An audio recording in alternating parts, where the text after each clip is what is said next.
Hello guys, welcome back to another video, and today I'm going to be giving my thoughts and going over the first 17 cards that have been announced so far for the upcoming Naval Warfare expansion for cards. So before getting into the cards, let's just do a quick recap of the expansion. I did cover all of this information in my previous video, going over my thoughts on the rotation, which you should check out if you haven't already seen it, because rotation is going to matter a lot in what cards coming back are going to help out the cards that are coming in, the new ones, and also what cards that are leaving are going to allow room for these new cards to see play. So watch all that in my previous video, but the highlights of Naval Warfare. So it's 87 new cards, 15 for the major nations, 3 for the 4 minor nations. It is introducing a Navy subtype of card. So we've seen a couple of subtypes already with Sherman's it's Sherman's Commandos and T-34s. I'm actually not positive if T-34 is technically a subtype yet. It probably is. But anyways, essentially, if you hover over the card and you pull up the big text where it explains all of the different abilities of the card, underneath where it says the card type, so it will say like infantry. If you hover over commander, it will say infantry, and then beneath that, in smaller letters, it will say commando, and that is the subtype of the card. So there is going to be a new Navy subtype, and presumably cards that work around Navy subtype cards. And then there's going to be a new convert mechanic, and this one is relatively straightforward. It just is something that turns a card into another card. This has already kind of existed with certain effects, but now it is going to be a new mechanic, and there's going to be a lot more stuff around it, and there's going to be converting into different types of cards. And then, unrelated to the cards themselves, but I'm going to bring this up just because, again, I don't see people talking about this nearly enough, and it's been announced, and personally, I'm very excited for this. But there is a new system in which players can collect medals and ribbons for completing various gameplay achievements. Once collected, they will be displayed on your public profile, visible to other players when they tap on your portrait. So that means, one, we're getting in-game achievements, which personally I find very, very fun. It's going to be the completionist in me is going to want to do all of them. But two, it also confirms that you're getting public profiles, which is like a platform to which they can expand a lot of stuff. I don't know how much is going to be on it when it comes out, but that's where they could put stuff like, your best win streak, what like your win rate is, or your current win rate, or something like that, where your most played nation is, stuff like that. Where it's just it's a place for people to see their personal stats, and I know people really, really love to see their personal stats, and I don't see people talking about this. This seems like the place that they're going to do that if that becomes a thing. But anyways, that is it for the sort of the expansion themselves. The cards will all be coming out on June 18th. However, the first 5 cards that I'm going to cover are already in the game now, and you can play with, and you'll get them unlocked for free immediately. Well, not for free, but if you buy the pre-order bundle, you will get access to 5 cards, one for each of the main nations, to use between now and June 18th. And I'm not really going to go into how I feel about that. Just know that the first 5 cards I'm going to talk about you can get now if you want to get the pre-order. If you either just really want the cards and are excited for the expansion, or you just want to support 1939. But with all that being said, let's roll the intro and jump into the cards themselves. Alrighty, so What a performance there by J. King. J. King, full plot armor. J. King is pushing himself into the ranks of the legend. J. King is our world champion! J. King 7! What? The back-to-back Cards world champion! First card that we are going to be looking at is actually an elite, and that is a US elite, and it is the USS Missouri. It is a 3-credit order. Destroy target unit in the front line, retreat adjacent units. So there was a 3-credit order for US that was special rarity. That was just 3 credits, destroy target unit in the front line. That didn't see a ton of play. It saw play in basically one deck, and it was unitless, and that was just because you wanted as many orders that destroyed things as possible, because the entire board of the deck was to not run units. This is obviously a lot better than that because it's just the exact same text, then with an additional effect of retreating adjacent units. You could even theoretically do this on your own units, so you could have a destruction effect guy and then 2 cards that you want to retreat for some reason on either side of it, and then destroy your own unit and then retreat the other ones. I don't know why you would want to do that, but it is possible. And presumably USS Missouri is going to be a Navy subtype card, because it's called the USS Missouri. It's a boat. Or a battleship, I should say. So, yeah, this is a pretty cool card. I don't think it's going to be incredibly popular unless things really turn around in the meta, because essentially it's very difficult to run this card in a US deck unless every single deck in the meta is going to be semi-regularly taking the front line. Or, like, taking the front line just in a normal game of cards. Just because you don't have a lot of access to draw in US, so you want every card of your deck able to do something. It's sort of the same reason why it's very difficult to run, like, very anti-air cards that Soviets have in a Soviet deck, because Soviets also lack a lot of card draw. At least they used to lack card draw. So it's the same deal with the USS Missouri, where it's very powerful against a deck like Frontline, and against Jaegro it's going to be useful, against Germany, France, or, other type of Frontline aggro decks it's going to be useful, and then against control decks that do actually have to kill you by getting big stuff into the front line, this will also be quite useful. But against commandos or against air, this card's going to do literally nothing, and you don't want a card that does literally nothing, or you at least don't want a lot of cards that do literally nothing, so this has to be pulling its weight in those other matches, and it probably will. Like, I think you would run this in a number of US decks. You could run this in Frontline just as a cheap way to guarantee yourself being able to get back into the front line to draw with your Shermans if you get off to a bad start. That one I'm less confident on, just because of the number of credits you would need to be able to pull that off. You didn't need to, like, at least 8 to play this card and then push a US unit to the front line and then Sherman, if, like, that's sort of your goal, but maybe. And I think you definitely run this in any kind of, like, US control deck, unless air and commandos are, like, the most popular decks in the ladder. I'm just saying that it's not as auto-include as I think you might expect this to be for a 3-credit elite order that is just very, very high in value with good tempo. And this is one of the cards that you can get immediately if you get the pre-order. Then we have a Shifting Doctrine for Japan, so it is a 1-credit order. With Intel 1, limited rarity, shuffle a random card in your hand into your deck, and then draw 2 cards. So, this is doing a few different things. So, 1, it is just a 1-credit draw card, if you think about it. It's 1 credit draw 2 cards, but you lose a card in your hand. So that's sometimes better than 1 credit draw card, sometimes worse than 1 credit draw card, because you like to plan out your turns based on the resources and cards that you have access to. You plan out your turns based on what you'll be doing in future turns with the cards in your hand. And if you play Shifting Doctrine, well, you might have planned out 2 turns in advance around playing the Desperate Measures, and then you play Shifting Doctrine, and it shuffles your Desperate Measures back into your deck. And you might draw it again later, but you're not guaranteed to, and you've now just planned around a card that you no longer have access to, so that is a situation where it could be worse. Sometimes you might have a card that's literally dead. You might have a USS Missouri against air in your hand, and you play Shifting Doctrine, it shuffles back the Missouri, and it draws you a second card that you can actually use. Also, Shifting Doctrine, if you play it with no cards in your hand, it's just 1 credit, draw 2 cards, which is pretty good.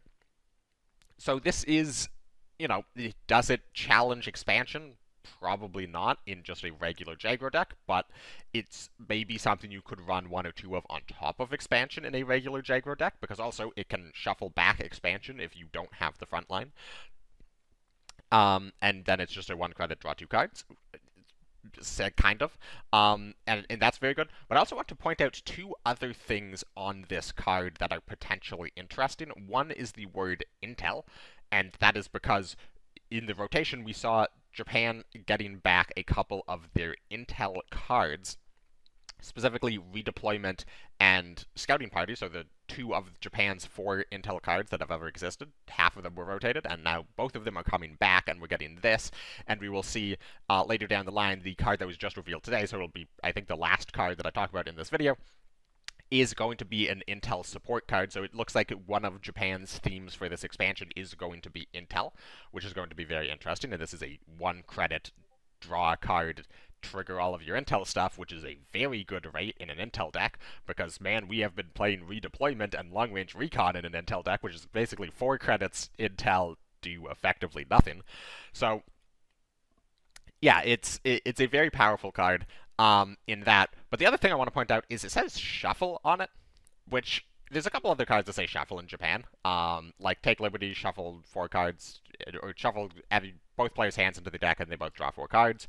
There's Edge of the Empire, which is shuffle your entire hand into your deck at the end of your turn, draw 3 cards. So the word shuffle is not new, but there's a couple other cards in this expansion that have, or there's at least one other card that has the word shuffle on it, and then there's a couple cards which could potentially work with shuffle that we'll get into later down the line.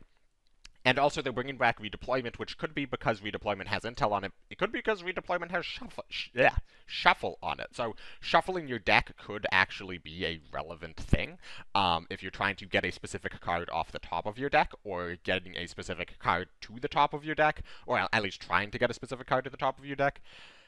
Could be useful. It also just seems very good with the fact that Britain is getting Fog of War back, plus Grounded back. And there's a new card for Britain that we're going to see fairly shortly that is also putting a card on top of your deck. So it could also just be they're bringing back Shuffle as a counter to put on top of your deck archetype from Britain, which I'm already happy about because Fog of War is one of the most frustrating cards in the entire game to play against. So if you're Jagro and you're playing against some form of handlock discard type of deck, and you play like a cavalry regiment, and then they Fog of War it, and they're like, "Ha, you have 2 cavalry regiments on the top of your deck." You slam down Shift in Doctrine, and now you're not drawing that cavalry guaranteed on the following turn. You might instead draw like a and to kill them, or a Desperate Pressure to wipe the board, or a Blitz Doctrine, or whatever it is that you're looking for. So yeah, this is a very multifaceted card. This could be a future, not cornerstone card of Japan, but like a future like very powerful enabler card for several different Japanese decks. We will see, and it could also just become probably not like a 3 of staple in Jagro, but I think there's a pretty decent chance that we're going to see at least a couple of these in just relatively standard Jagro decks that aren't necessarily using the whole Intel package. But again, maybe Intel like works its way into a Jagro package. We will have to see what other Intel support cards look like for Japan in this expansion. And again, you can get this card right now. If you get the pre-order, you can play with this card right now. Then we have the FW190F9 for Germany. It is a special rarity fighter, 4 credits, 4/5 body, 2 operation cost, with the passive effect at the end of each enemy turn, deal 4 damage to their HQ if they did not deploy a unit.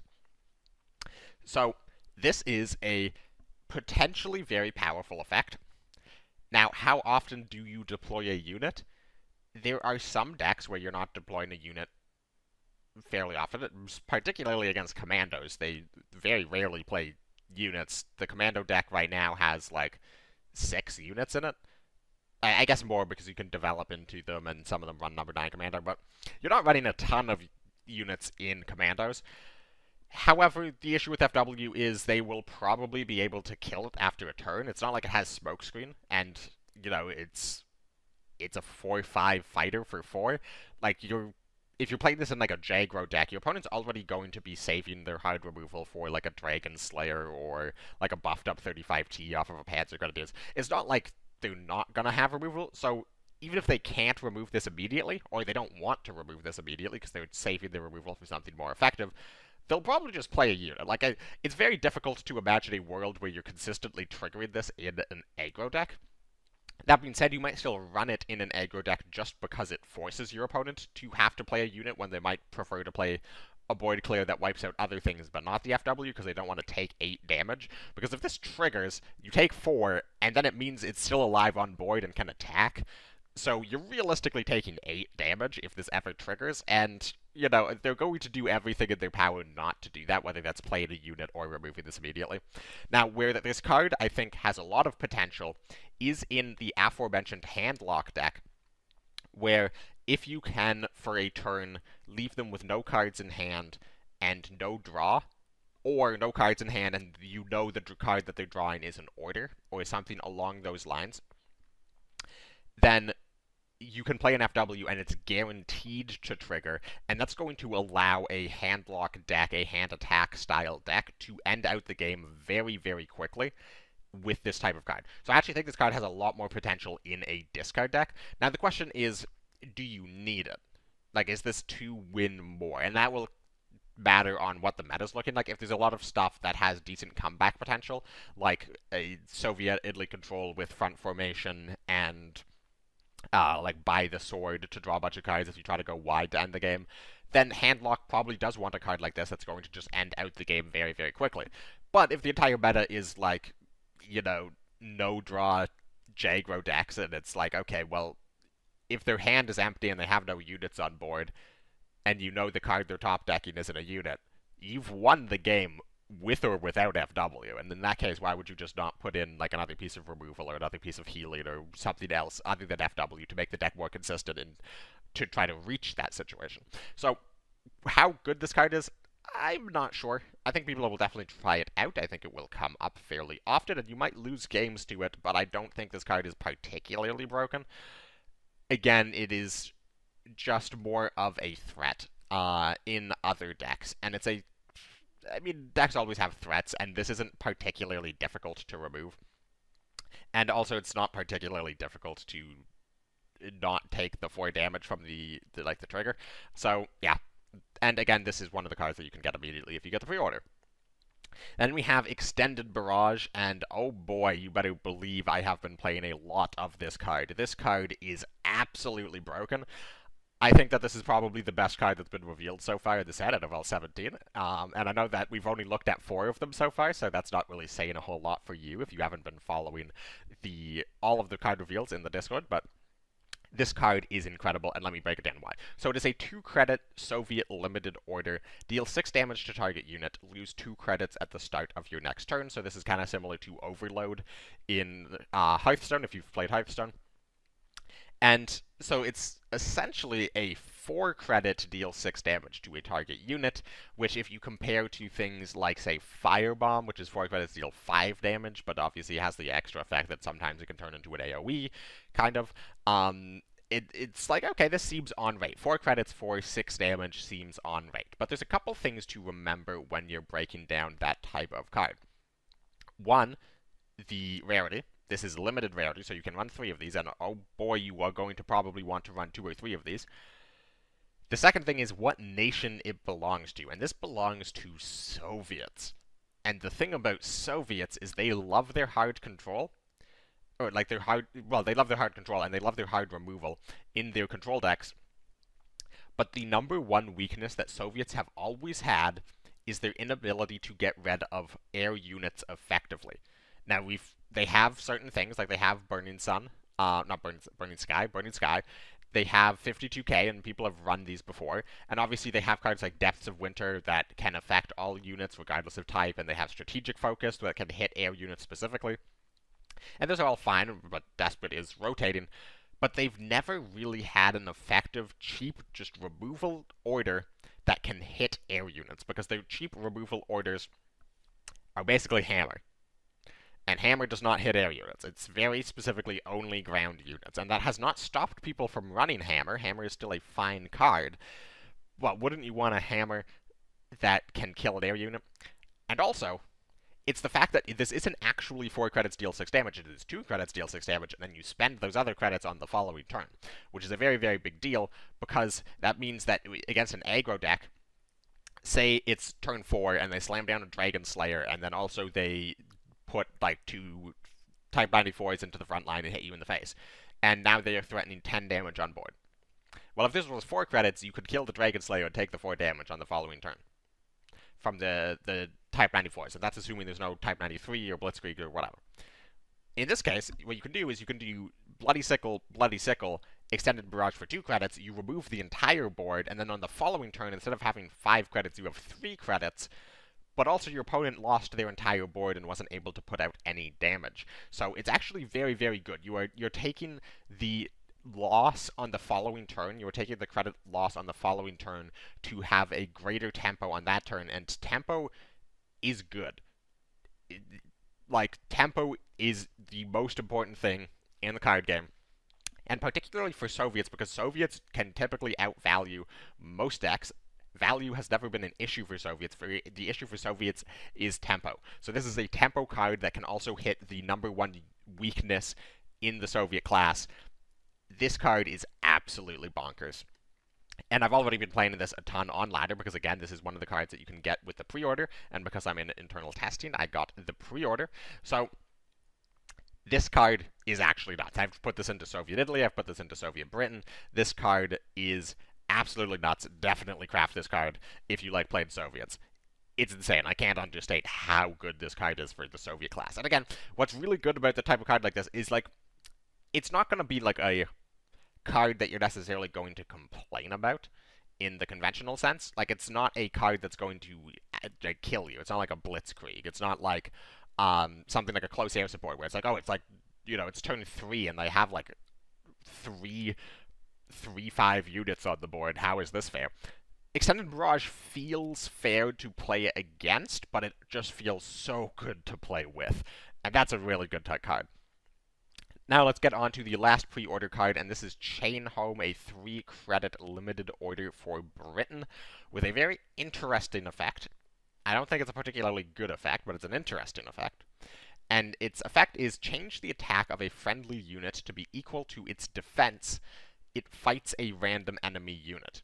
So this is the same as Naval Support, which is a 2-credit British standard order from the base set that is just change the attack of a friendly unit to be equal to its defense, and the idea is you run this in with a bunch of like high health, low attack units, and maybe buff their health even further with stuff like Cup of Tea or 26th Engineers, and then you'd like make it into a big guy. Like, you get a 1/8 and then you turn it into an 8/8 and you're off to the races. This is you're spending an extra credit, you turn that 1/8 into an 8/8, and then also it fights a random enemy unit.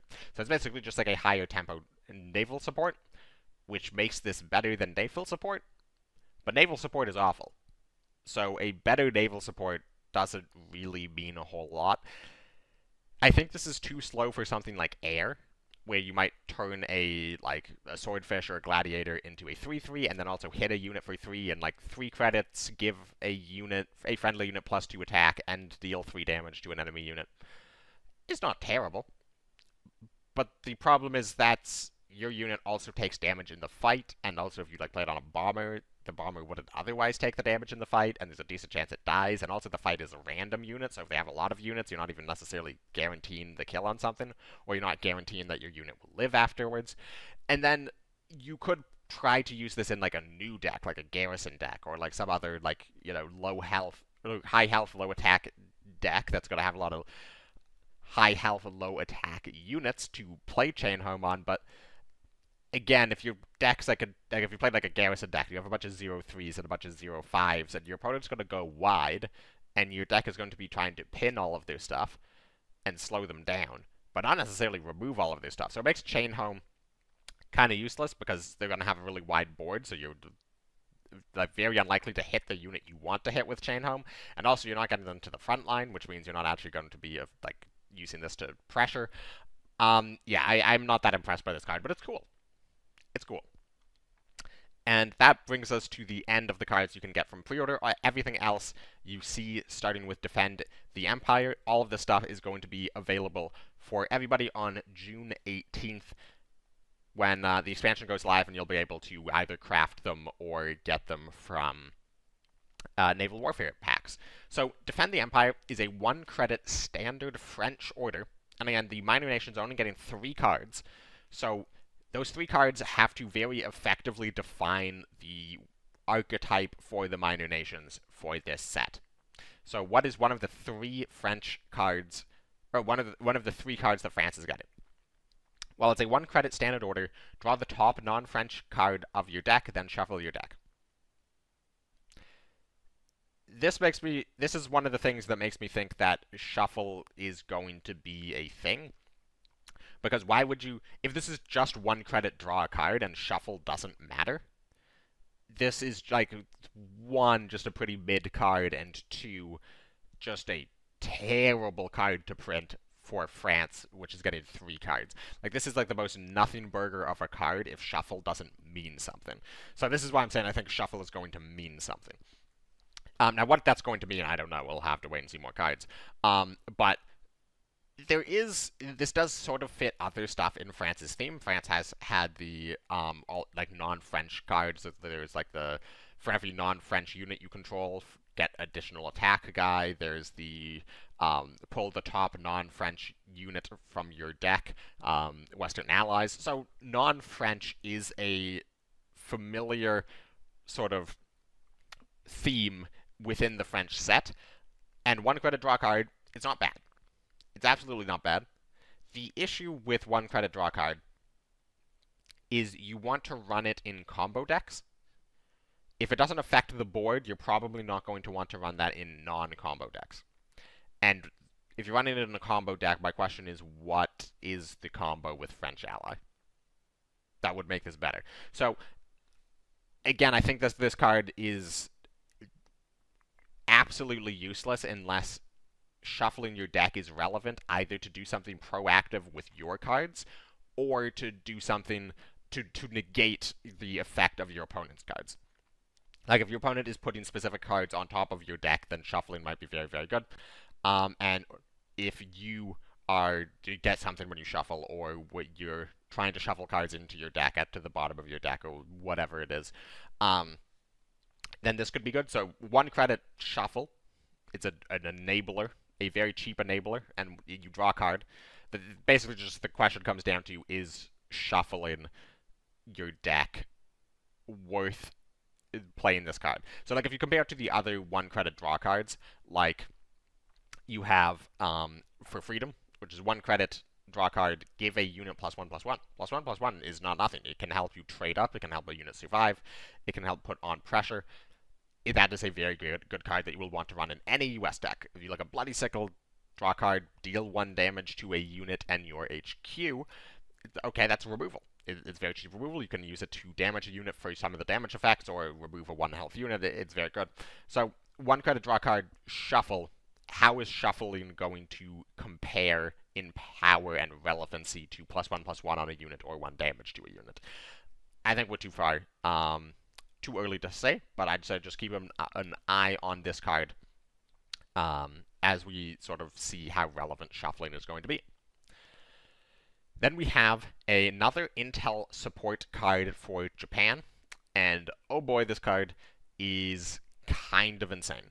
So Nakajima B5N2 is a 3 credit 3/2 bomber, standard rarity for Japan, and Japan has had a lot of 3 credit 3/2 bombers, and basically all of them have sucked.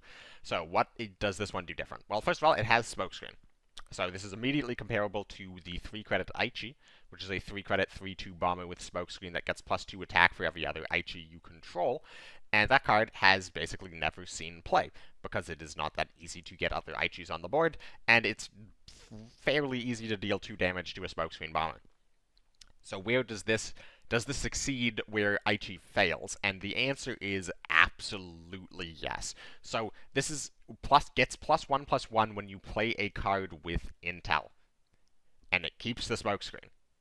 Now, obviously, if you attack with it, it doesn't regain smokescreen, but this guy is going to be absolutely huge so fast. I think people underestimate how easily you can play a lot of Intel cards in 1 or 2 turns if you want to.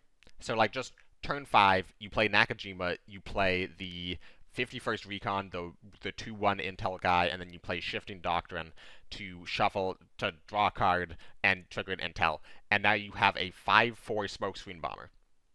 That's going to be quite difficult to remove immediately. It's turn 5, you have a 5/4 smokescreen bomber. What are they going to do about it? Well, maybe they can just ignore it. Maybe they can just, like, play a fighter. Well, let's say they play a fighter to try to block it, and then you play Zamosk Uprising, the 2 credit Intel retreat a unit to get rid of the fighter. Now this is a 6/5, and then you play a second Shifting Doctrine, and now this is a 7/6, and then you decide to guard this by playing a Stretch the Line to get a Intel effect and a Legions.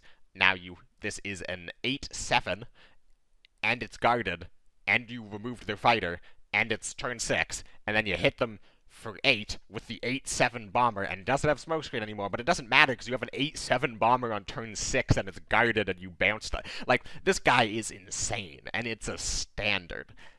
I am terrified of this guy. Now, that was a lot of, like, best case scenarios.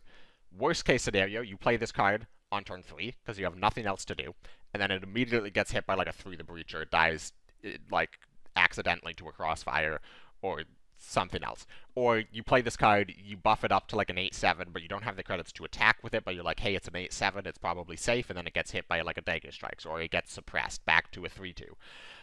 You know, things happen. This card can be dealt with fairly easily, and you don't want to go all in on this card. Like, you don't want to like play this card and then dump your entire hand of Intel effects to be empty-handed, and then just pray that they can't remove it. That's not how you play with this card. How you probably play with this card is you play it, and if they don't remove it, well, it's just a bomber. And then, like, you're just going to coincidentally play a couple Intel cards, and it's going to go up to, like, a 5/4, and then you probably get, like, a trade, and then maybe they remove it. And that's fine. Like, it's already been a fair card. You got a trade with it, and then it had to be removed. Okay. Decent card. Then you play a second one, because it's a stand-in. And now they have to have removal for the second one. And if they don't remove that, you can buff it up a couple times, take another trade with it, and then, let's say they have a second piece of removal. Okay. Well, now you play Tar now, you make a big Tar now, and they have to drop their, like, big elite board clear. And then you play a third Nakajima, and then you buff it a couple times. And what are they going to do? They've played a full board clear, and they've played 2 pieces of hard removal, and you still have a big snowballing threat on the board. It's absolutely insane. Like, I rate this card so highly. It is very, very powerful, and we will see if Japan gets more Intel cards, specifically more cheap Intel cards, and specifically more cheap Intel cards that, like, replace themselves in your hand. Because, like, you know, if you're just, like, slamming down 51st Recons, they're gonna run out fairly quickly, but Shifting Doctrine draws a card. It might draw 2 cards if your hand is empty. And Scouting Party's coming back, and that's 3 credits, but, you know, it's presumably going to draw at least 1 card, maybe 2, maybe 4. Intel is looking very, very terrifying, and this is a big part of it. Now, let's take a look at the SD KFZ 10 Pack 38. I say KFZ, I'm Canadian, so KFZ, but KFZ just sounds better, and also it's the KFC truck. This card was revealed on the Bubbles and Bears stream, and people in Twitch chat were freaking out about this card, and people in Discord were freaking out about this card, and that is because this card can do some truly insane things. So it's a 1 credit, 1/2 tank, standard rarity, with Blitz, so we're getting a new 1k Blitz tank for Germany, that's always fun, and it has +2 attack until end of turn if another card increases the attack of this unit. So basically, anytime anything increases the attack of this unit, it gets a temporary additional +2 attack per card that is increasing the attack. Sorry, not even per card, but per time that the attack is increased. Like, per unique instances of the attack being increased. Which can get out of hand really, really, really quickly.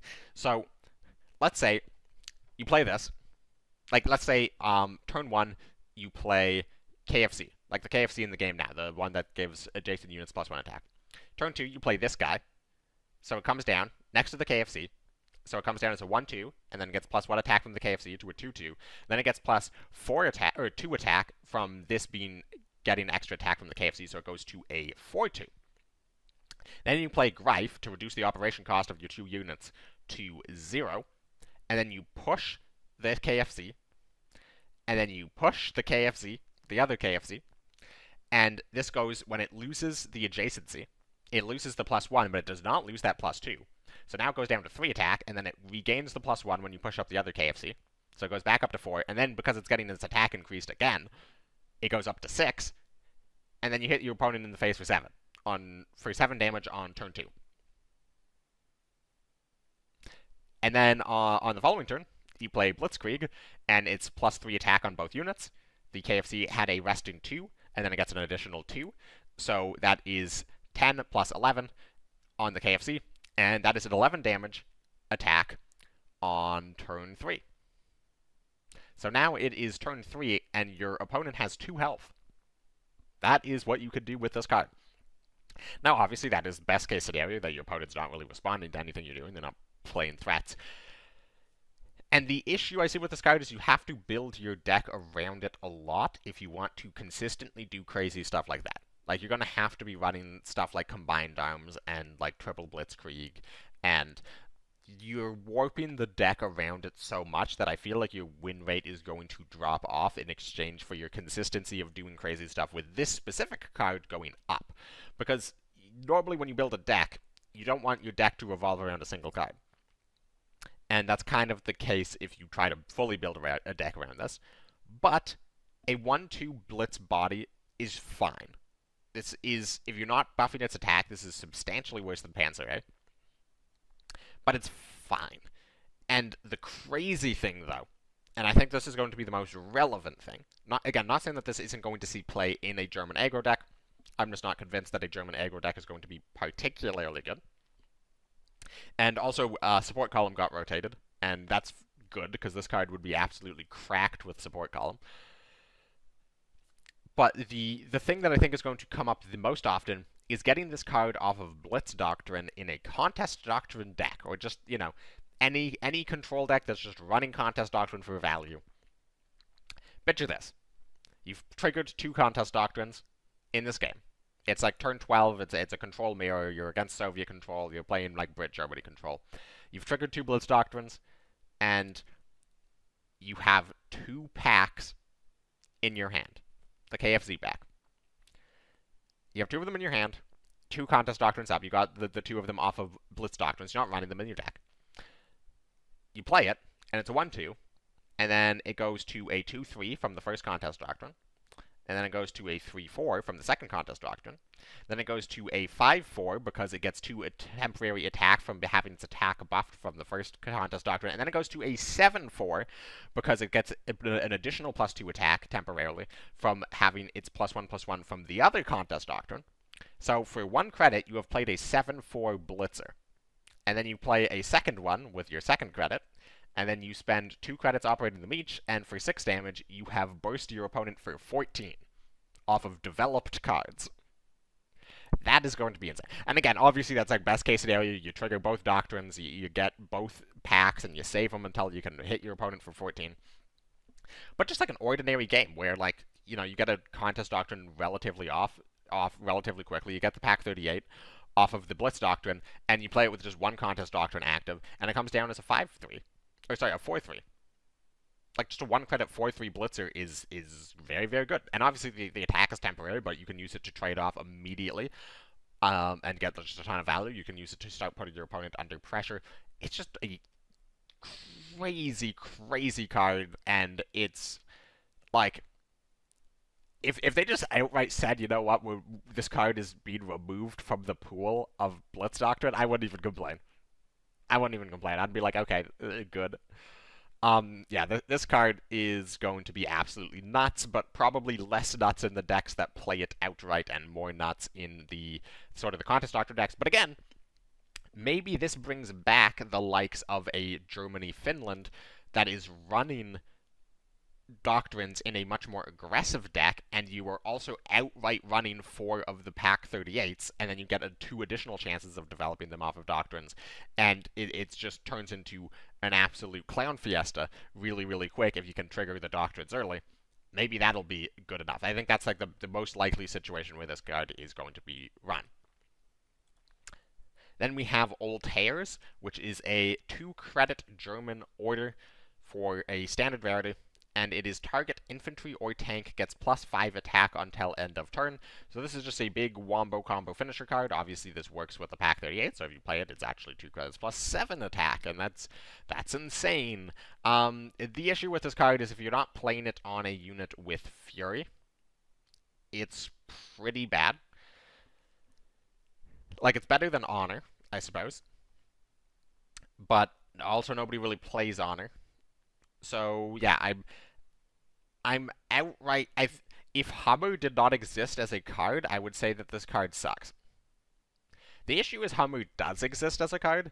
Now, it is a substantially worse deck, and I don't think Old Hares is going to make the deck particularly better, but I think Old Hares might make the deck more popular, and you absolutely, like, there's going to be a decent chunk of the time, like 30% of the time, where you play against a Combined Arms Hummer Old Hares deck, and they just do, like, turn 1 Hummer, turn 2, like, reduce its operation cost to 0 with the infantry guy, and then turn 3 Combined Arms Old Hares, and, now they have an 8, what is that, like an 8/5 0 op Fury tank, and they hit you for 16 on turn 3. That's going to happen. That's going to happen a stupid amount of the time.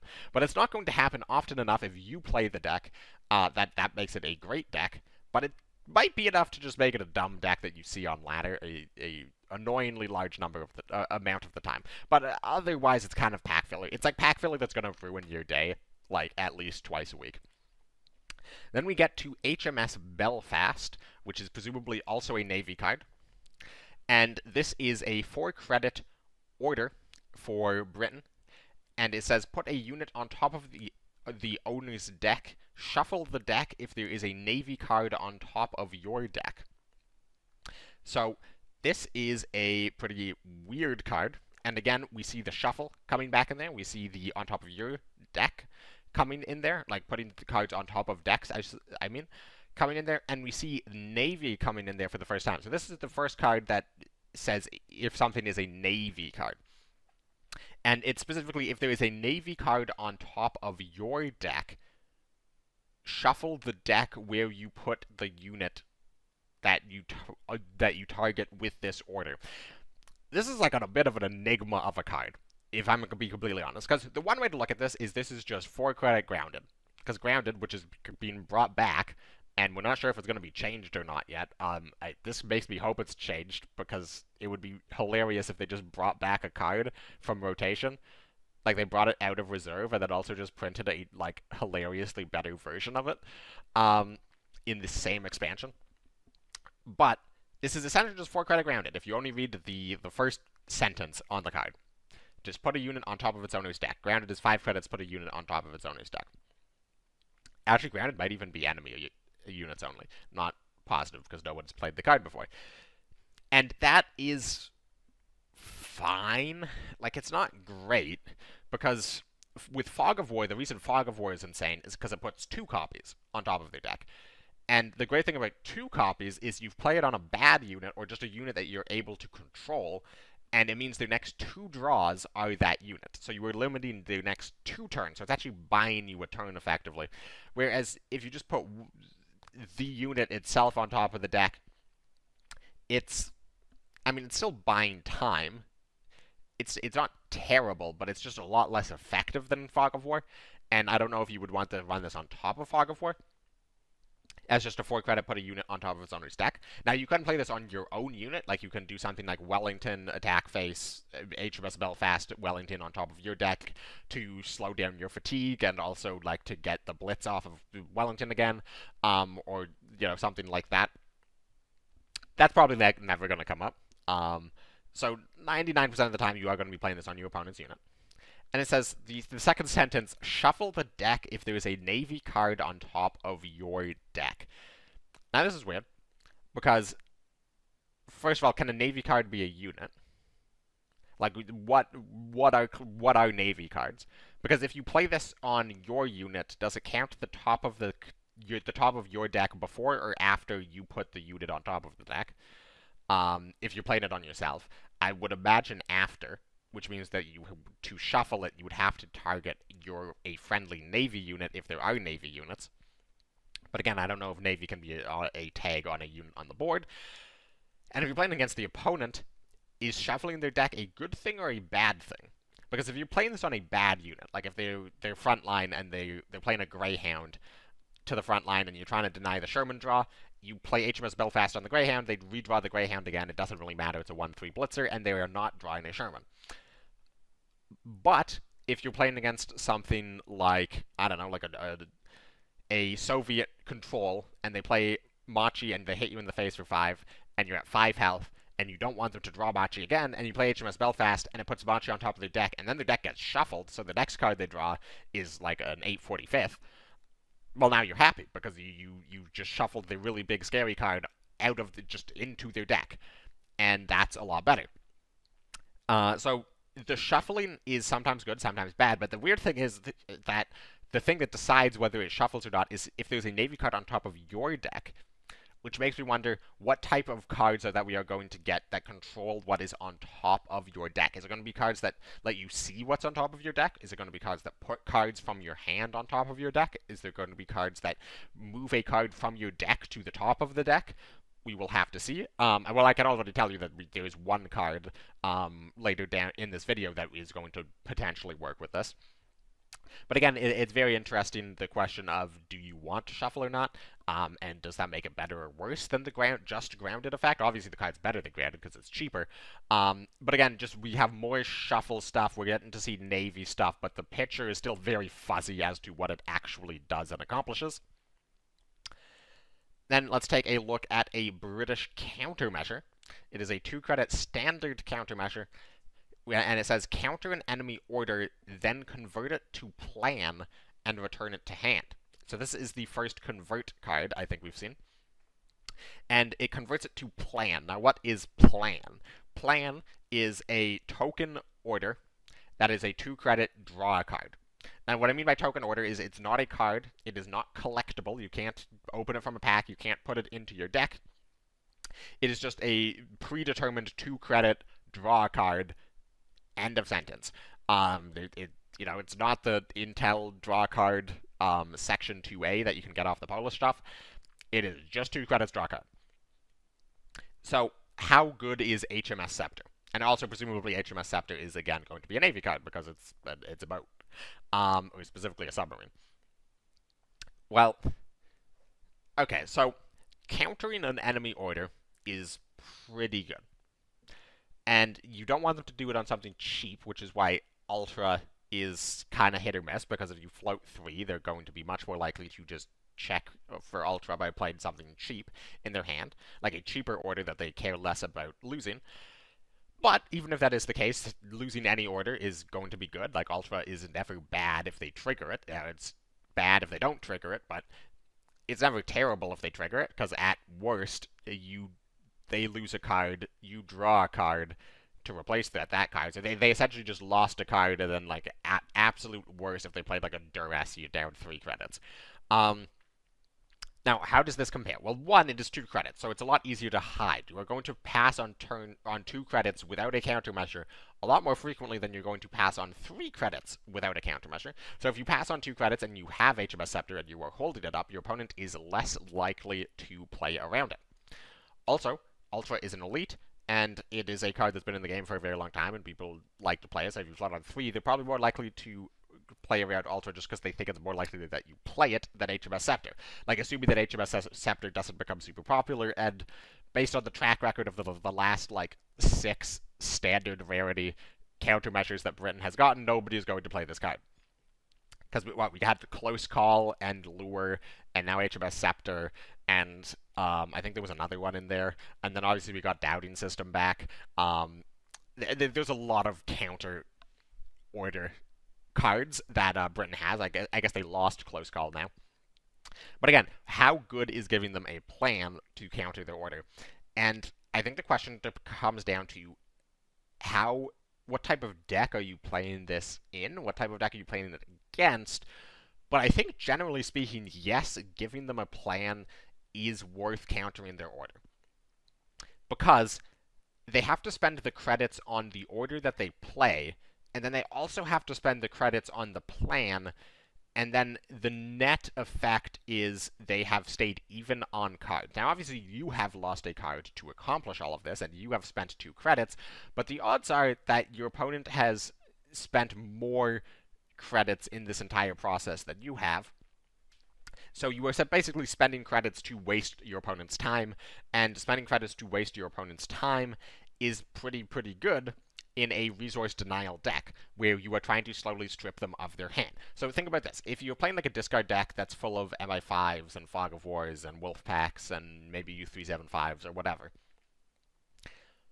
you're trying to lower their hand size, but you're also trying to get value out of your discard. So you don't want them to just like dump out their hand as quickly as possible to get a huge tempo advantage. So HMS Sceptre sort of stops that. It slows down their tempo advantage. It slows them down, but also it maintains cards in their hand, which can be a bad thing if you're looking at it, well, like, okay, you're countering it, but then they just replace the card, and you're down a card, and they're still up a card, so like you just lose card advantage by playing this. You lose card advantage, but you're also delaying them a lot, and then you might regain that card advantage with something like an Annihilation getting a 2-for-1, because it's now discarding a plan, or it discarded the card the plan drew. The other thing that you could play this in is a mill deck, where essentially you are turning their non-draw orders into draw orders, and they don't have to draw, but at the worst, like at best, it's still filling up their hand with cards that they don't want to play because they draw cards. Now, how good Mill is going to be with Phony War being rotated, I don't know. But that is another consideration for this card. But like at the end of the day, the power level of orders that people are running in meta decks is so much higher than 2 credits draw a card.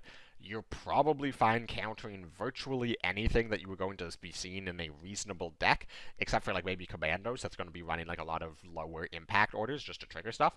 So yeah, I think that this is absolutely a card to consider in a control deck, especially because, again, it's just cheaper than Ultra. Like, if this was 3 credits, I'd say absolutely it's worse than Ultra 90% of the time. But it's 2 credits, and that 2 credit difference is huge in your ability to actually trigger this. So yeah, HMS Sceptre, very, very cool card. Then we have Air Cover, and I'm not sure why this one is so big, but Air Cover is a 3-credit standard USA order that says add 2 Brewster F2As to the battlefield in the front line if possible, and the Brewster is a non-collectible card. So this, again, the Brewster is not a card you will get in a pack. It is not a card you can put into your deck. It is exclusively a card that is generated by Air Cover, in the same way that like the B-24D and B-24J are cards that are exclusively generated by Bomber Mafia and the production order.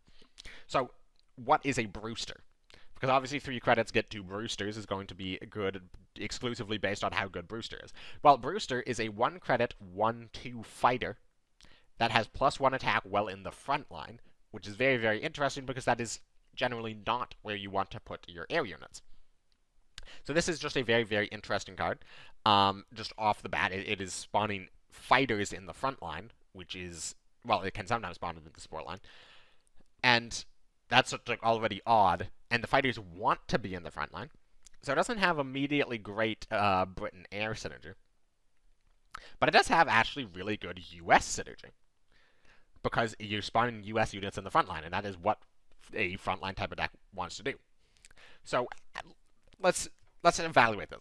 So 3 credits, if the front line is empty, or like nobody has it, or if the front line is controlled by you and there's at least 2 spots open, this is 3 credits, get 2 2/2 fighters into the front line. That is an incredible card.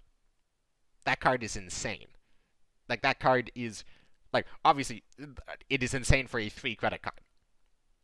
Like, you know, if it was 12 credits, that effect would suck. But it's 3 credits for 2 2/2 fighters in the front line is absolutely nuts. And if they don't have the front line, unlike Momentum, which is the 4 credits summon 2 Panzer 1Bs for Germany, that one has to control the front line, or the front line has to be empty. Air Cover, if the front line is taken by the opponent, it spawns 2 Brewsters in your support line, and they won't get the +1 attack, so it's 3 credits spawn 2 1/2 fighters in your support line, which is a lot worse, obviously. But it still is playable, and that is a huge thing for a card like Air Cover, because it's so easy for, so looking at, again, the most comparable card, Momentum, the summon 2 Panzer 1Bs in the front line for 4 credits, 1, it's 4 credits, and 2, if they have the front line, it is literally an unplayable card. And there's games where you would absolutely want to get them in the support line. Now, air cover, you can get them in the support line, and those are just going to be able to trade out units. And maybe you're playing this with air unit support type cards. So there is the... I'm blanking on the name of the card off the top of my head. But carrier cover. Carrier cover is coming back from rotation, and carrier cover is 1 credit. Give your fighters plus all of your fighters +1/+1, or move all of your fighters to the front line. I believe choose 1 for 1 credit. That's really, really good, because if you spawn a bunch of boosters in your support line, you can then immediately give them +1/+1, so then they become 2 3s even if they're not in the front line. Or 2, when you regain the front line, you can spend that to move them all into the front line, and now they all have their +1 attack from being in the front line. Now, what type of decks do you want to run this in? Well, you can run it in a full air deck where you're running stuff like carrier covers, but you can also run this in just frontline deck. And again, like, they have Chocolate Boys back, they're in Combat Engineers back, and this doesn't work with Combat Engineers, because Combat Engineers requires them to move into the front line, not be spawned into the front line.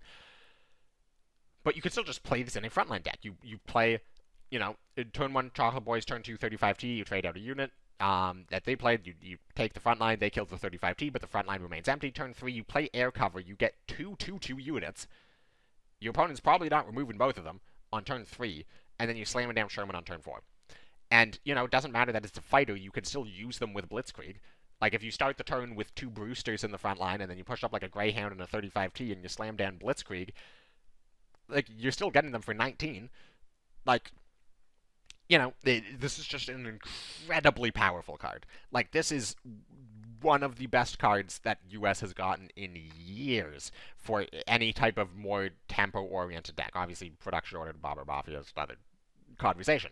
But this card is absolutely insanely powerful. Now, let's move back to the, let's move on to the Soviets. We haven't really seen a Soviet card since the Not Hammer. I've already forgotten what the name of the card is, but it's the the Not Hammer card. Now, Germany has a tank. So, Germany has a 2 credit tank, special rarity, 2 operation cost, 5/5 in stat. So a 2 credit 5/5, you can now trigger mechanized infantry on turn 2. You play turn 1 mechanized infantry, on turn 2 you play the KV-85. It's a 5/5, you get the draw immediately on turn 2. But again, this has 2 operation costs, so if you play it on turn 2, you can't operate it. And you can't move and attack on turn 3. And the other reason you can't move and attack on turn 3 is it says deployment, lose 2 credits at the start of your next turn. Which is fine if you play it on turn 2, because then you can't do anything on turn 3, but then on turn 4 you can move and attack with this. So is this better than just playing the SU on turn 3? Maybe, maybe not. We'll have to see. The other part of the deployment effect, because I did skip to the second sentence there, the first part of the deployment effect is convert a card in your hand into your last destroyed unit. And this is a fascinating effect, because you have to do it. It's not optional. If there is a unit, I'm assuming that if no units have been destroyed, like if you play this on turn 2, you just skip the first part of it and then just lose the 2 credits. But if a friendly unit has been destroyed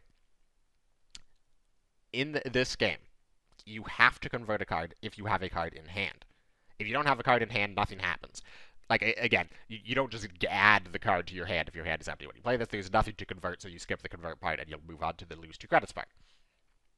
But converting a card in your hand into the last destroyed unit could be a very good thing, or could be a very bad thing. So, some situations.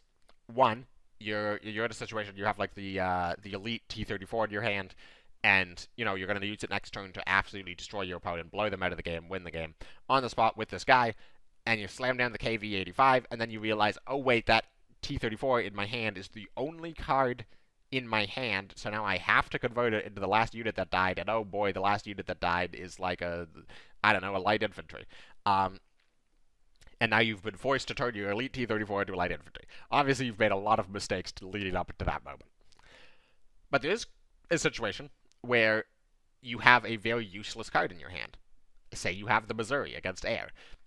It's just a card in your hand that's doing absolutely nothing, and then you either have the elite T-34 die, and then you say, I want more value, I want to get a big thing, so I'm going to slam down the KV-85, and then turn this useless card, or this tiny card, or whatever it is, into this big high-value card to generate more value into my deck. Or maybe you're missing card draw. The last unit you have on the board is a mechanized. You play a mechanized, and then your opponent kills the mechanized before you can draw with it, while you slam down KV-85, and then you just turn something in your hand into a second mechanized. So now you have the mechanized back to try to draw more cards. This is a very flexible card, but it's a card that requires a lot of forethought in how to use, and there's a lot of room to mess up using this card. And also the lose 2 credit part and the 2 operation part does hold this card back from being particularly good, in my mind. Like, if this was a 1 operation cost card, this card would be insane. But it's 2 operation cost. I don't think that makes up for the fact that this is a 2 credit card. If this was a 3 credit 1 operation cost unit, I think it would be a lot better. So yeah, all in all, a very cool card. Very interesting mechanic, and a very big brain card that maybe I'll try out, but I don't expect this card to be particularly good. Like, I feel like you'd rather just stick with your SUs, like the 3K SU and the 4K SU, and the other 4K SU. I feel like you just want to stick to the SU package with the mechanized, and if you played like a more tempo-oriented mechanized deck. I'm not convinced that this makes the cut, but we'll have to see how powerful the convert part of the card is. And we get to Night Patrol, and this is a card that allows you to pick what card goes on top of your deck. So this is a 2 credit USA order, standard rarity, draw 2 cards, then choose a card in your hand and put it on top of your deck. So if there is more cards like HMS Belfast that require the top card of your deck to be a Navy card, this is a very, very good way of getting a Navy card on top of your deck, because it's 2 credits, you draw 2 cards, and then you pick a Navy card out of your entire hand, and you put it on top of your deck, and now there's a Navy card on top of your deck, and now you can play HMS Belfast and shuffle the opponent's deck. Presumably, if you're going through this effort, you want to get a more powerful effect than a deck shuffle out of this, because you are putting a card on top of your deck, so this is not a 2 credit convoy. This is 2 credits, draw 2 cards, put 1 on top of your deck. So it's 2 credits, draw 1 card, but it's slightly better than 2 credits, draw 1 card, because you technically get 2 cards deeper into your deck. So if you're in a situation where it's like, I need one specific, like I need to find desperate measures. Night Patrol does get you 2 cards into the deck, so you do get to, if it was just 2 credits, draw 1 card. If it's a plan, you don't get to that desperate measures if it's the second card of your deck.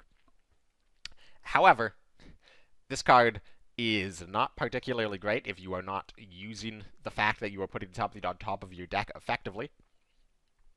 I saw some people comparing this to Lesser of 2 Evils, which was 2 credits, draw 2 cards, discard a card in your hand from Soviets. This is 1,000 times worse than Lesser of 2 Evils, even if you aren't playing discard stuff. So obviously one way to use Lesser of 2 Evils would be to use it on a card that says when this is discarded, do stuff. And then you draw 2 cards and then also get to trigger like a special effect. Even in like a combo deck, because certain combo decks would run Lesser of 2 Evils in it without any discard synergy, just to get through their deck faster. Even in a combo deck, this is 1,000 times worse. And in a control deck, you're just not going to want to run 2 credits, draw 1 card. Like that's just not a good card in a control deck, again, unless you were getting a special effect out of it. Like in the case of Lesser of 2 Evils, if you're discarding something, or in the case of Night Patrol, if you're getting like some crazy effects because you put a card on top of your deck. So, yeah, I don't think that, like, the power level of this card is entirely based on the power level of the cards that say when you put blank type of card on top of your deck, or like cards that say, like, if this is put out of your hand, like, onto your deck, type of cards. Or, and hear me out here, Chocolate Boys, the 32nd Infantry, that say deployment to draw a 32nd infantry from your deck. Well, what happens frequently when you play with 4 32nd infantries in your deck? Well, what happens frequently is you draw 2 of them. You have 2 of them in your hand, and then it sucks, because the 3rd one is supposed to draw the 4th one, but the 4th one's already in your hand, so the 3rd one doesn't draw anything, and you effectively just down a card draw. Well, if you slam Night Patrol, you draw 2 cards, and then you put the 4th 32nd back on top of your deck, and then you play the 3rd 32nd, and you draw the 4th 32nd off the top of your deck, and now Night Patrol was effectively a 2-credit convoy. The downside is you're playing 4 Chocolate Boys, and if you're playing 4 Chocolate Boys, it means you are probably a pretty board-centric frontline deck. In that case, you're probably playing 4 Shermans, and if you're playing 4 Shermans, do you really want to also run Night Patrol? And the answer is almost certainly not. So, yeah, Night Patrol is going to sit in limbo, and similarly to Defend the Empire, I think is the name of the French card, it's going to just, its power level is going to be entirely based on the power level of cards that I assume will be coming down the line. So again, Night Patrol, keep this card in mind every time you see a, like, you know, when you put this onto the top of your deck, or if this card, if a Navy is on top of your deck, those types of cards. Think of Night Patrol as probably, I'm imagining, the most effective way of getting those cards on top of your deck.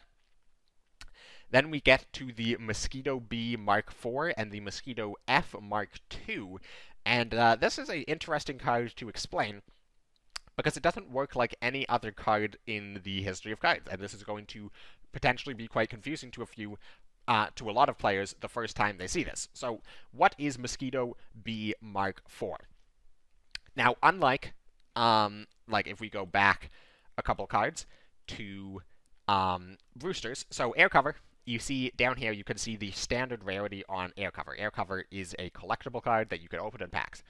Brewster does not have a collectible symbol at the bottom. There is no rarity to Brewster because Brewster is not a collectible card. Now, if you come back here, Mosquito B Mark IV has a rarity symbol, and Mosquito F Mark II also has a rarity symbol. Both of these have the collectible card symbol, but they are the same card. You will only get 2 of them, and when you open it in a pack, it will show up as a Mosquito B Mark IV. And when you're looking at it in your collection, it will show up as a Mosquito B Mark IV. And when you put it in your deck, when you draw the card, it will show up as a Mosquito B Mark IV. So let's read the card. And for the record, I do think that the Mosquito F Mark II probably... it's confusing. So, Mosquito B Mark IV is a 4-credit 3/3 Blitz Bomber with 2 operation cost. Now, this is just like outright Hamden Power Creep, which is a 5-credit 3/3 Bomber with Blitz Operation Cost 2. And also it doesn't have an additional effect. It's Hamden Power Creep. But all in all, 4 credits, 2 op, 3/3 Blitz Bomber. Not great. Germany had the 3-credit 3/3 Blitz Bomber, and it saw very little play. This is 4 credits on top of that, so, like, yes, it's British, but are you really going to want to play this? This seems very, very weak. Well, the second part of the sentence is at the end of your turn. Well, sorry, at the end of the next turn to end, it converts itself into the Mosquito F Mark II. So it turns into a Mosquito Mark F2.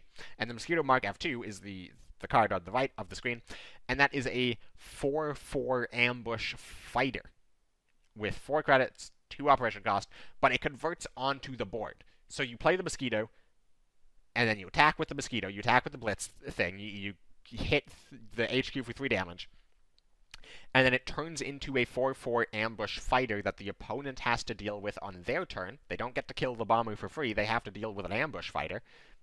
And if they can't, at the end of their turn, the Mosquito F Mark II converts itself back into the Mosquito B Mark IV. And then you can attack again, and then it will convert itself back into the fighter when you end your turn, and then it will convert itself back into the bomber when your opponent ends your turn. So effectively, on your turn is a 3/3 bomber, and on your opponent's turn it is a 4/4 ambush fighter. Now, how does this work with Suppress? Well, this isn't Veteran. This is not a Veteran effect, and it does not work the same way that Veteran works with other cards. So, if your opponent suppresses Mosquito F Mark II on their turn, it will stay a 4/4 fighter forever. It will just be a 4/4 2 operation cost fighter. If then it gets retreated into your hand, it will be in your hand as a 4/4 fighter. It will be the Mosquito F Mark XII in your hand, and that's why it has the rarity symbol, because it will just be in your hand, like it is its own card. It's not a state, it is its own card, and if you replay it, it will be a fighter on your turn, and then you end your turn, and it will turn into the bomber on your opponent's turn, and then they'll probably kill it. So yeah, that is quite an interesting turn of events. It also works that way with Sendai. If you play you play the Mosquito Bomber, and then it turns into the Mosquito Fighter, and then your opponent plays Sendai Regiment on it, and then the and then you kill the Sendai Regiment on your turn, it will return out of Sendai Regiment in fighter form, and then you end your turn, and it will turn back into the bomber on the opponent's turn, and they'll probably kill it. So it's a really weird card. It does not work the way any other card in the game works, and it's a very cool effect. Now, how good is it, and what type of decks are going to want to play it? I see the argument for this card effectively in every British deck that can find space for it. I don't think that this card is absolutely bonkers auto-include in every British deck. I also think that this card is just really, really good at all stages of the game against most decks. Scratch that, against basically every deck. So it's just a very good unit. And you don't have to use the Blitz on the bomber immediately. You can just play the bomber down on turn 4, because you're effectively playing a 4/4 ambush fighter on turn 4 that is going to be a bomber on your turn every turn, so it's going to allow you to continuously just deal 3 damage to your opponent's board, assuming there's no fighters that are going to block you.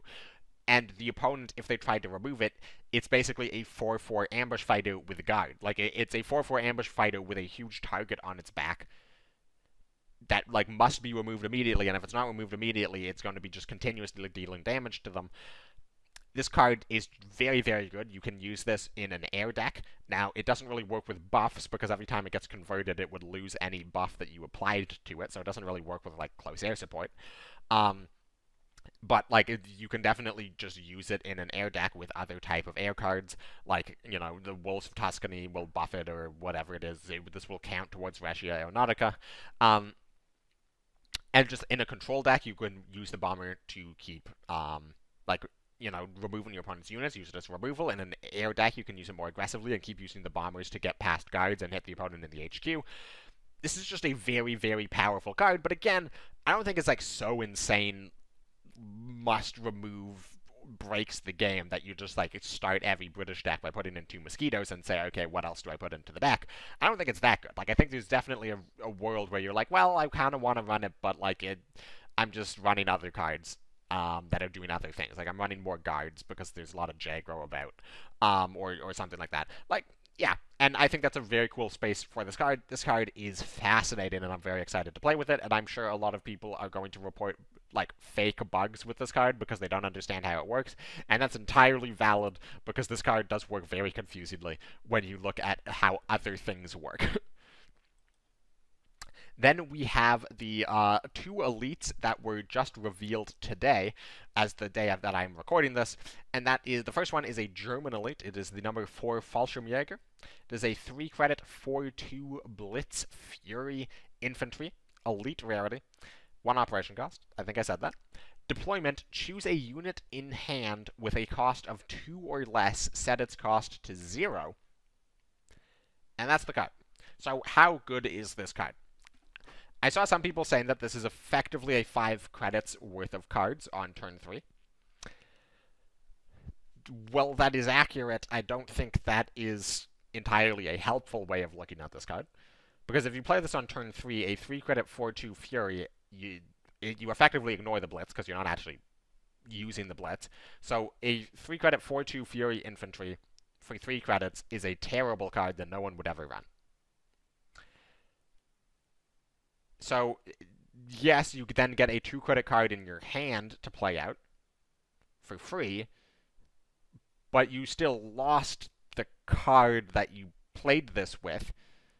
So it's essentially like you played, like, I don't know. It's, if you play this down on curve, you're not really getting a whole lot. Like, you're getting bodies on the board, but getting bodies on the board doesn't really matter if the body in question is going to die to, like, a gust of wind before accomplishing anything.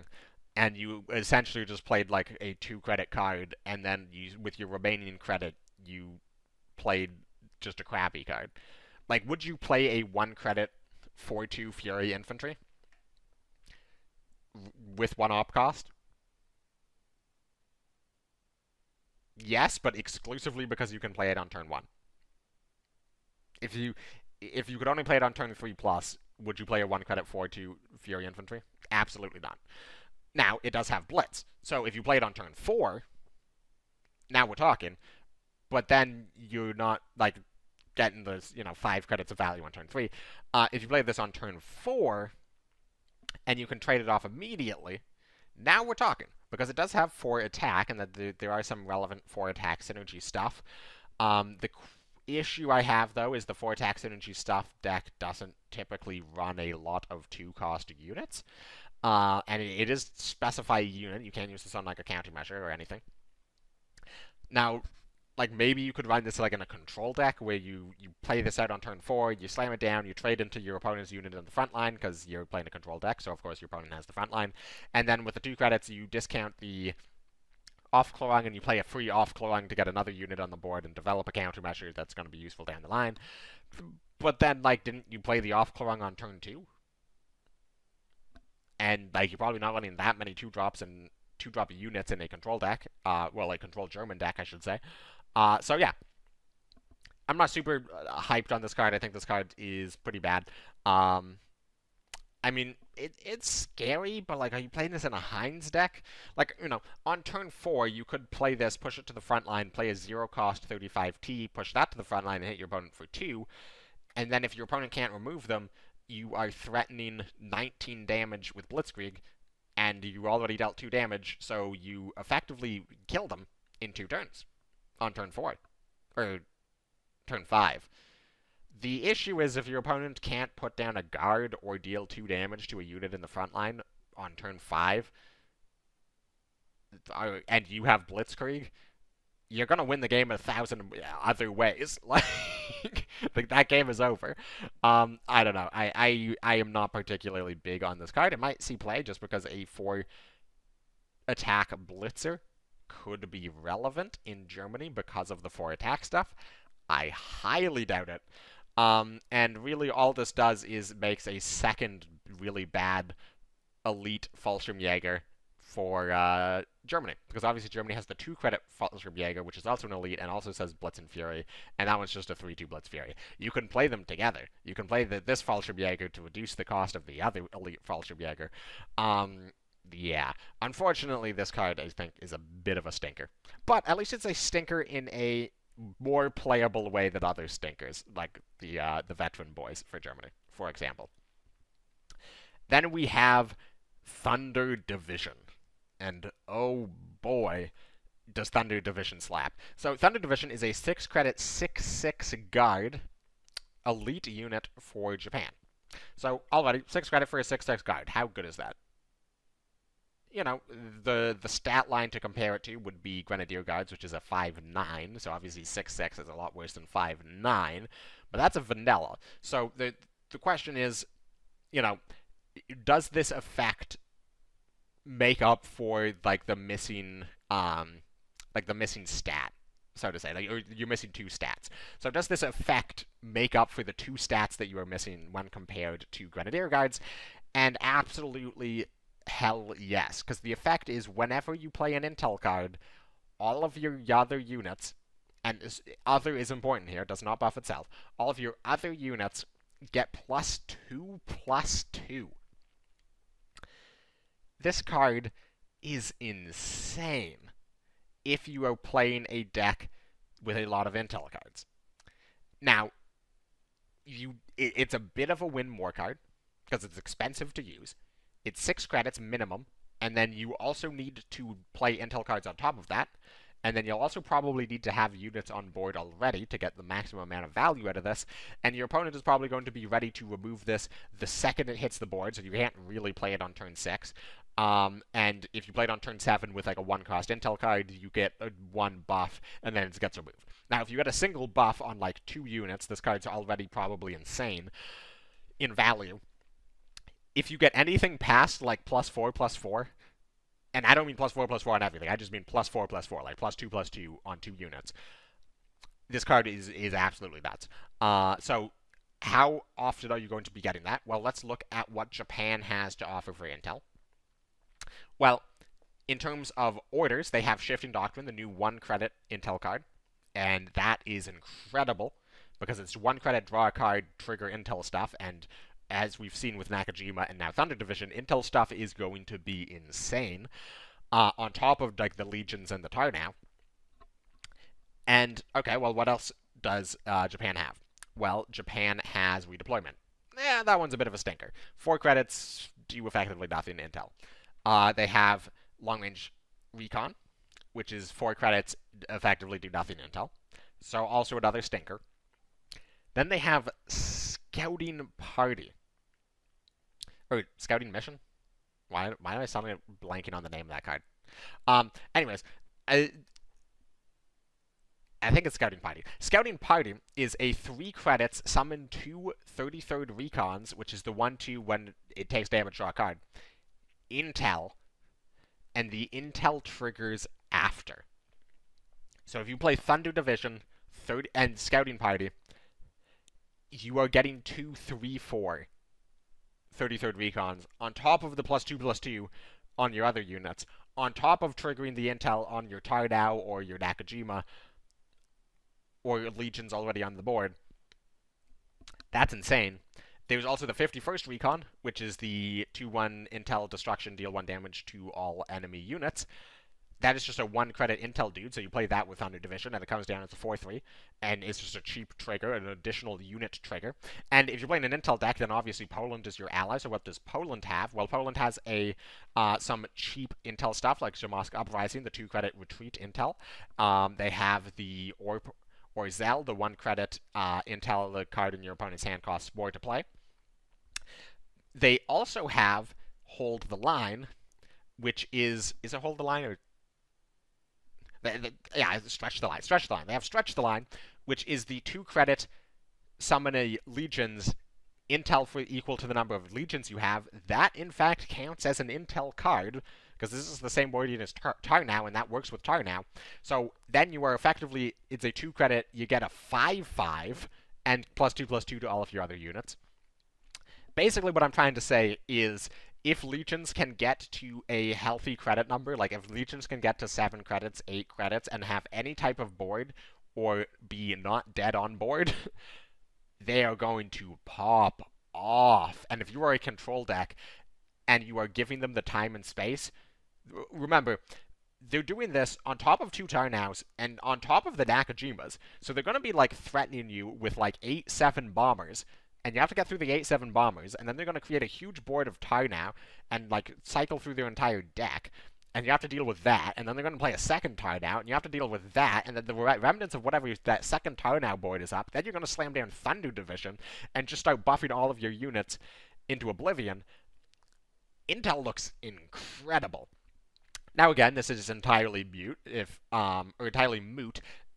Intel decks die on like turn 4 to like Jaggro or Germany France, and you know they obviously have a lot of cards to prevent that. They have the 51st Recon, which does destruction effect AoE damage. They have the 77th is still in Japan, so unless that gets nerfed, which it might, to be fair, but 77th is still looking good as just a very, very effective tool to slow down the very aggressive decks, and it is a Japanese tool, and also it summons 2 units for the price of 1, which is going to be really good with Thunder Division when you then start buffing up your units. Yeah, I am absolutely on the Intel hype train. I'm not saying that it's going to be the best deck of the expansion. We have seen, like, basically 20% of the cards of the expansion, so there might be, like, better stuff you can be doing than Intel. But at the very least, Intel is going to be a lot better than it used to be. Get on the Intel hype train. Also a little concerned with these cards. And again, even if this card has Guard, which is relevant because, one, there's situations where it makes this easier to kill, so you can't protect this behind other guards, you can't protect this behind the Legions. But it also means that if your opponent is just trying to race you down before you snowball out of control, this guy has Guard, so you can, like, play him on the other side of the HQ as where your Legions spawn, and so now you're, like, protected through Suppress. Intel is going to be absolutely nuts. So, based on the cards that we have seen so far, I mean, we haven't seen anything from Poland, we haven't seen anything from Finland, we haven't seen anything from Italy, and we've seen 1 French card which doesn't really tell us anything. We can assume that Poland is probably going to be doing Legion stuff. Now, from the main nations, Soviets, hard to get a read on them. Britain is definitely going down a sort of resource denial control angle, it seems. Japan is going all in on the Legions. US is going into the, like, tempo frontline control stuff. And presumably there's going to be like some more air support for the Brewster type things. And who am I missing? Japan, US, Soviet, Britain, and Germany. Germany is still kind of unclear. We have like the FW, not really sure what that's about. We have the Elite, the Fallschirmjäger. That card seems like utter trash. So yeah, a bit hard to get a read on Germany, but again, this is part 1 of what is probably going to be a 5-part series of me breaking down all of the new upcoming expansion cards and my thoughts on them. So subscribe if you haven't already so you don't miss those other videos. And, when that next video comes out is going to be, when part 2 comes out is going to be based on how long it takes to reveal all of the cards. At the moment, we're getting about 1 or 2 a day. So, I'll make it the next time there's like around 16 to 18 available, so that might be in 9 days. If they might speed it up as we get closer to the expansion date, so the videos might start coming out more and more often as we get closer to that June 18th release date. We will have to see, but subscribe so you don't miss anything. And in the comments down below, let me know what you think of these cards. Did I miss anything? Do you disagree with me about anything? Or what cards are you most excited or scared about playing with or against? Let me know all of that down below, and I will catch all of y'all in the next one. Thanks for watching.